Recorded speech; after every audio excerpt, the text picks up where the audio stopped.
নিঃস্ব অবস্থায় কি দোয়া করতে পারেন একজন মানুষ, এই দোয়াটা শিখে নেন, ইনশাআল্লাহ আপনার জীবনের সমস্ত সংকট কেটে যাবে ইনশাআল্লাহ। আমি নিজেও এই দোয়াটা বেশি বেশি করার চেষ্টা করি। দোয়াটা হচ্ছে রব্বি ইন্নী লিমা আনজালতা ইলাইয়া মিন খায়রিন ফাকির। অর্থ হচ্ছে, হে আল্লাহ, তুমি তোমার পক্ষ থেকে আমার উপরে যে নিয়ামতগুলো দিবে, আমি এর জন্য ফকির হয়ে বসে আছি।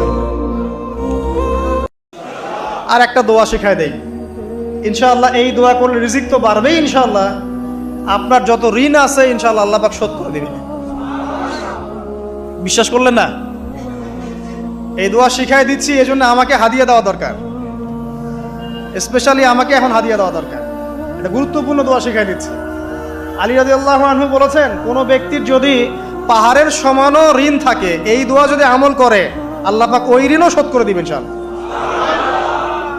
ঋণ কেমন জানেন? ওই যে এখন মানুষ ঋণ নিচ্ছে,